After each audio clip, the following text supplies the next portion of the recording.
My girlfriend wants to put my daughter in a home so she can redecorate. Hey Reddit, so I'm David, 42, single dad to the most amazing 16-year-old Lily. Lily has cerebral palsy and uses a wheelchair, but honestly, she's stronger than anyone I know. Lost my wife a few years back, so it's just been me and Lily against the world. I've been dating this woman, Veronica, for about a year. Things seemed pretty good, at least until last night. She basically said if we're going to be serious, Lily needs to go to a facility. She actually used the word facility. Like Lily's some kind of science experiment. She wanted to turn Lily's room into a master suite. I'm still reeling. I can't even process this. Should I even bother trying to talk to her again? I was making dinner. Lily was doing her homework at the kitchen table, humming along to some pop song. Veronica breezes in, all smiles and sunshine, talking about some big real estate deal she just closed. Then she just drops it, casual as hell, like she's asking me to pass the salt. So I was thinking about our future, about us moving in together, and I think the best solution would be for Lily to transition to a specialized care facility. My blood ran cold. I literally stopped stirring the pasta, the spoon clattering against the pot. Lily stopped humming. The room felt like it was underwater. I looked at Veronica, waiting for the punchline, the just kidding anything, but her smile just widened, this creepy, almost predatory grin. Honey, she said, and I swear I wanted to vomit. Think of it. We could finally have the space we need. We could turn Lily's room into a beautiful master suite. Think of the walk-in closet. I couldn't breathe. Lily's face, she just looked down at her hands, her knuckles white as she gripped the edge of the table. That look of shame, like she was the problem. I wanted to scream. A facility, I finally choked out. Are you seriously suggesting I put my daughter in a home so you can redecorate? Veronica actually rolled her eyes. Rolled her eyes. David, don't be dramatic. It would be the best thing for everyone. You wouldn't have to be so tied down. We could travel, have a real life. A real life, without my daughter. I saw red. I grabbed my keys and walked out. I didn't even say goodbye. I needed air. I needed to get away from that monster. I still can't believe this happened. I feel like I'm in some kind of twisted nightmare. Okay, Reddit, I'm back. I tried to talk to her. Big mistake. I went back to the apartment this morning after crashing at my sister's place. More on that nightmare later. I needed to get some clothes, see Lily, and try to make sense of this whole situation. Veronica was already up, sipping coffee, looking all innocent, like she hadn't just suggested I abandon my child. I sat down, took a deep breath, and said as calmly as I could manage, Veronica, we need to talk about last night. She sighed this long, dramatic sigh and said, David, I really don't think we need to rehash this. I think we both know where I stand. Where she stands, she wants my daughter institutionalized. I tried to explain. I told her about Lily's routine, her therapies, the special bond we have. I told her how much Lily depends on me. Her response, David, you're being unreasonable. You can't expect me to just put my life on hold for your situation. Situation. My daughter is not a situation. She's my life. My hands were shaking. I felt this tightness in my chest like I couldn't breathe. This isn't about putting your life on hold, I said, my voice starting to rise. This is about my daughter, about family, about basic human decency. And then she said it, the words that are still ringing in my ears. You're choosing her over me, aren't you? You're so obsessed with Lily that you can't commit to a real relationship. Obsessed. I'm obsessed with taking care of my child, with making sure she has the best possible life. Is that obsession? I'm starting to think she's the obsessed one. Obsessed with some fantasy life that doesn't include the realities of my life. I stood up, the chair scraping against the floor. The sound seemed deafening in the sudden silence. There's nothing to choose, I said, my voice trembling. Lily stays, end of discussion. Veronica just smirked. Fine, David, be alone then. See how far that gets you. She picked up her phone and started scrolling, dismissing me like I was some annoying telemarketer. That's when it hit me. This wasn't normal. This wasn't a disagreement about where to go for dinner or what color to paint the walls. This was toxic. This woman didn't care about me, about Lily, about anything except herself. I walked out, leaving my clothes where they were. I didn't even look back. I'm done. I'm so done. But now I'm terrified, terrified of being alone, terrified of what this means for Lily and me. I feel like I'm drowning. Someone throw me a life preserver. Please, a week later, and things have gone from bad to nuclear. I thought walking out would be the end of it. I was so wrong. Veronica's launched a full-scale smear campaign, and she's dragged her family into it. This morning, I got a call from my sister, Carol. She was practically hysterical. Apparently, Veronica's mother, Patricia, called her. Patricia, who I've met maybe twice. This woman had the audacity to tell my sister that I'm manipulative and using Lily's disability to trap women. Trap women? I'm the one who got trapped. Trapped by a narcissistic succubus who sees my daughter as an inconvenience. Carol tried to defend me, of course, but Patricia just steamrolled right over her. She said I was isolating Lily and preventing her from getting the professional care she needs. Are you kidding me? The professional care she needs is the love and support of her family, not some sterile institution where she's treated like a number. Then, the kicker. Patricia told Carol that Veronica's entire family is worried about me and that they're considering intervening. Intervening, like I'm some kind of addict or something. I'm taking care of my daughter, that's my crime. I'm so angry I can barely see straight.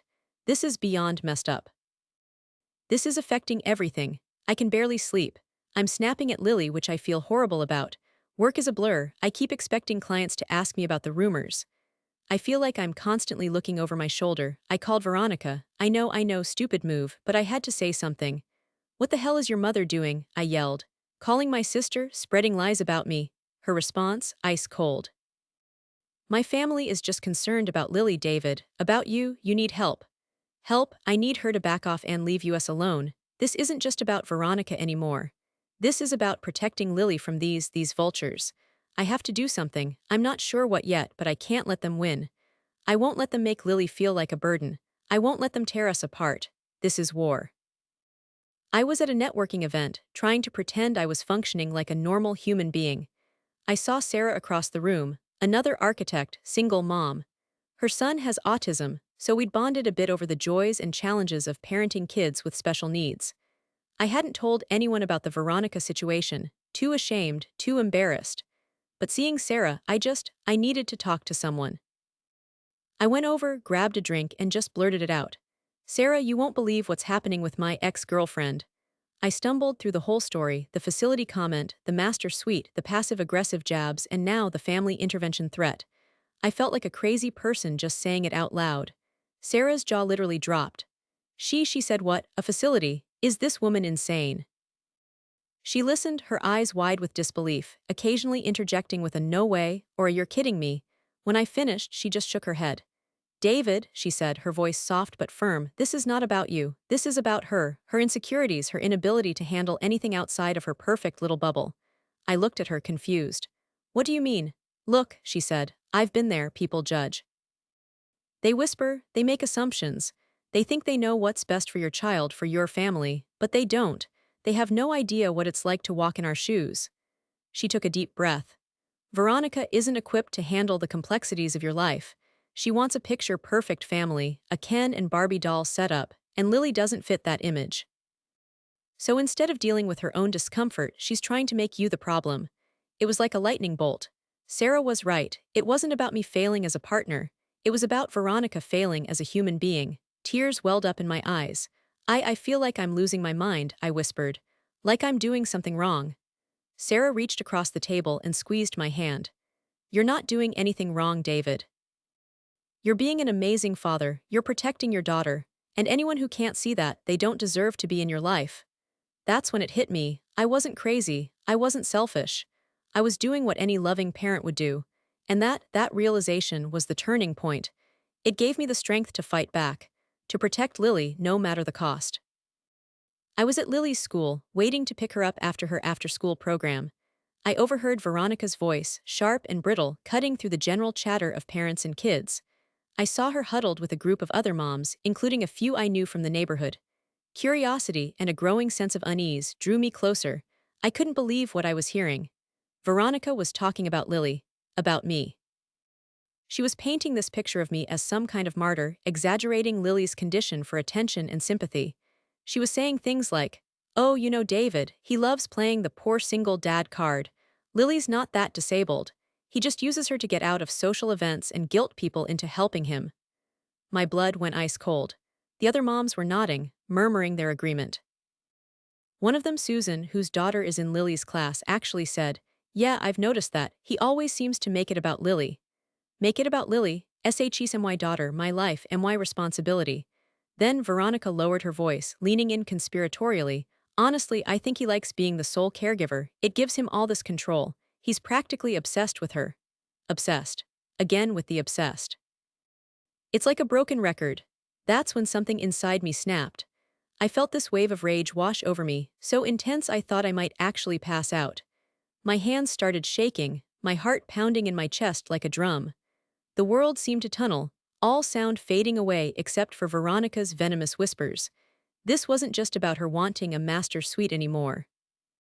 This wasn't about her petty jealousies or her inability to handle a real relationship.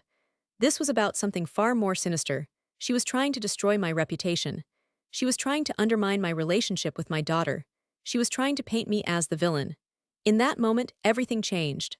The fear, the guilt, the self-doubt, it all evaporated, replaced by a burning, white-hot fury. I wasn't a victim anymore. I was a protector, a warrior, and I was ready to fight. I knew what I had to do. I had to expose her. I had to show everyone what she really was. I had to protect Lily not just from Veronica's cruelty but from the insidious poison of her lies. It was time to take the gloves off. It was time for war, and I was going to win. All right, Reddit, I'm back. And I'm not asking for advice this time. I'm telling you how I'm taking this beach down. This isn't just about me anymore, it's about protecting my daughter. Veronica messed with the wrong dad. First, I needed hard evidence.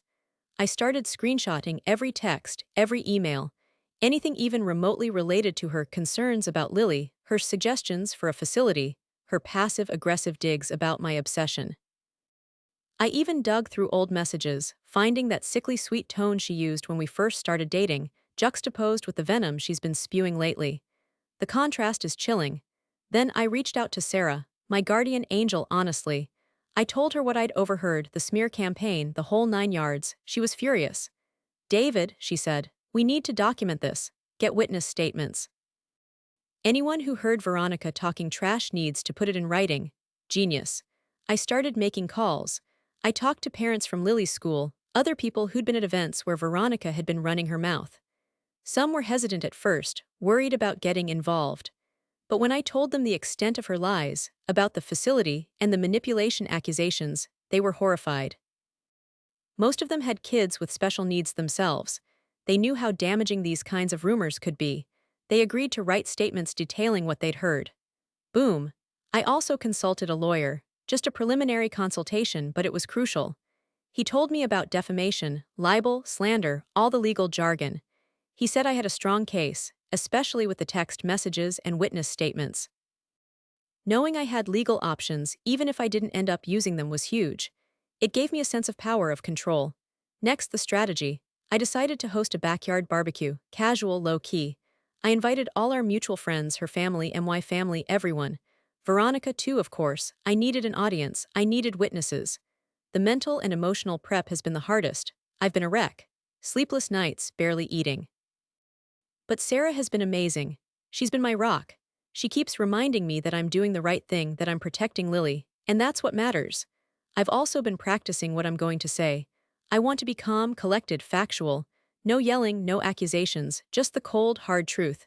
I'm going to lay out the evidence, the texts, the emails, the witness statements. I'm going to let everyone see Veronica for who she really is. I know this is risky. I know it could backfire. Some people might not believe me. They might side with Veronica. I might lose friends. I might even damage my professional reputation. But I don't care. I'm done caring about what other people think. This is about my daughter, and I will do whatever it takes to protect her. Wish me luck, Reddit. This is going to be epic. Okay, Reddit, I did it. I confronted Veronica, and it was glorious. More cathartic than I could have ever imagined. The barbecue was yesterday. Sunny afternoon, burgers on the grill, the whole 9 yards. I was a nervous wreck inside, but I put on a brave face, playing the role of the gracious host. Veronica showed up, all smiles and sunshine, like nothing was wrong. Her parents were there, too, radiating smug disapproval. They kept giving me these pitying looks, like I was some kind of wounded animal. It took everything I had not to punch them both in the face. Once everyone had arrived, I cleared my throat and raised my glass.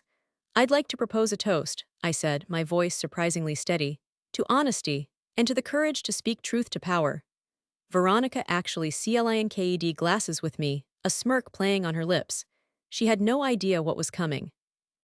I set my glass down and took a deep breath. I've invited you all here today because there's something important I need to share, I began, my voice calm and measured. Something that affects all of us, especially those of us who are parents. I paused, letting the tension build. Veronica's smile started to falter. Good. As many of you know, my ex-girlfriend Veronica, I gestured towards her, has expressed concerns about my daughter Lily, concerns about her care, her well-being, her impact on my life. Veronica shifted uncomfortably, her parents exchanging nervous glances.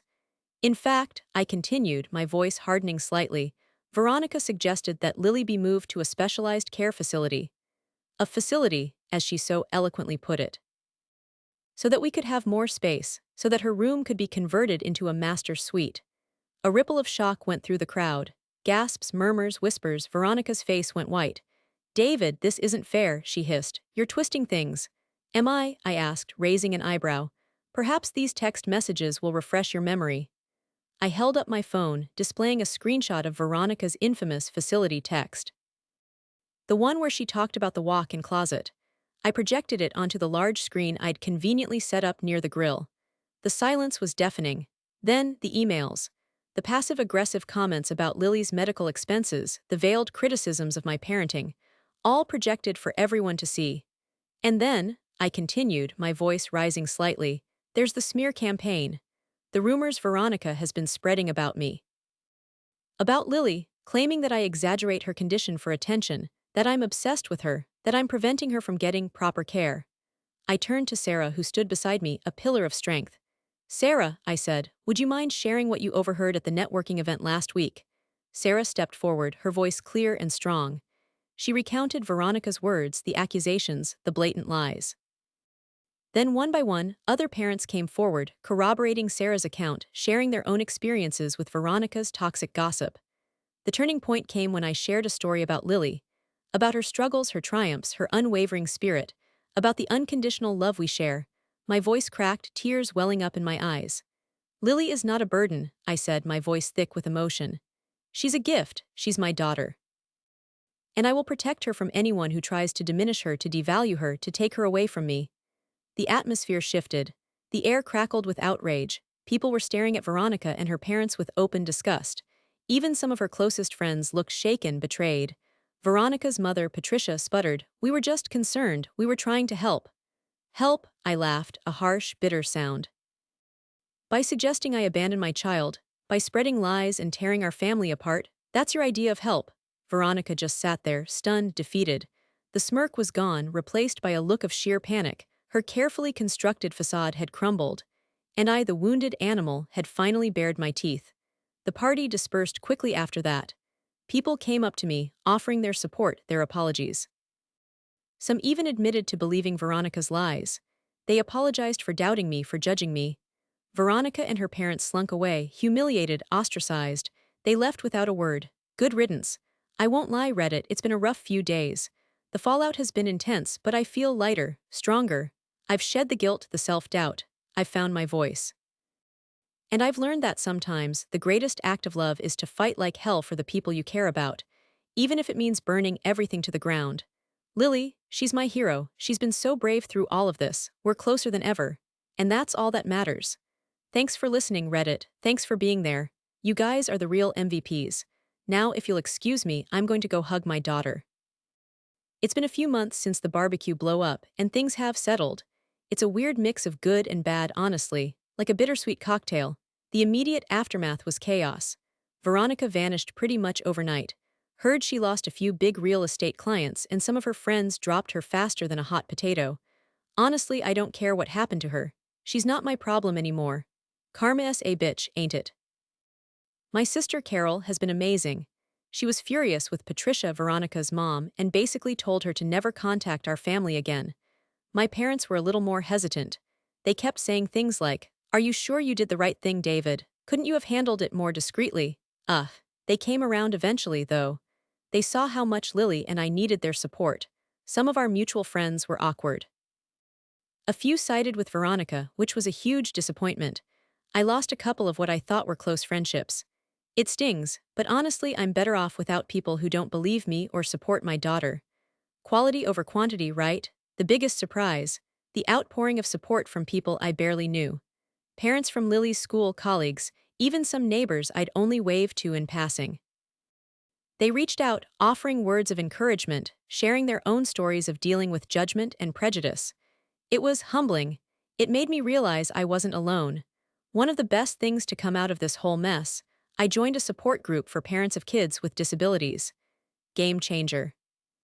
Talking to other parents who get IT, who understand the daily struggles and joys, the constant worry and fierce love, it's been life-saving. I finally feel like I have a community, a tribe. Work has been okay. There were some whispers, some side-eye, but nothing major. I think the fact that I presented hard evidence really helped. People saw that I wasn't just some crazy, overprotective dad. I was protecting my daughter from a malicious attack. The biggest change? Me, I'm different now. I'm not afraid to speak up. I'm not afraid to defend my daughter. I've learned to trust my instincts. I've learned that my love for Lily is not a weakness, it's my superpower. I'm not ashamed anymore. Lily is thriving. She's been a rock through all of this. She even started a blog about living with cerebral palsy, sharing her experiences, her challenges, her hopes and dreams. She's inspiring people all over the world. I couldn't be prouder. It's still hard sometimes. I still have moments of doubt, of loneliness. Dating is complicated, to say the least.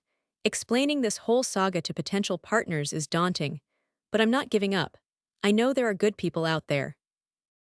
People who will love and accept Lily for who she is. People who will see her as the amazing, brilliant, beautiful young woman she is.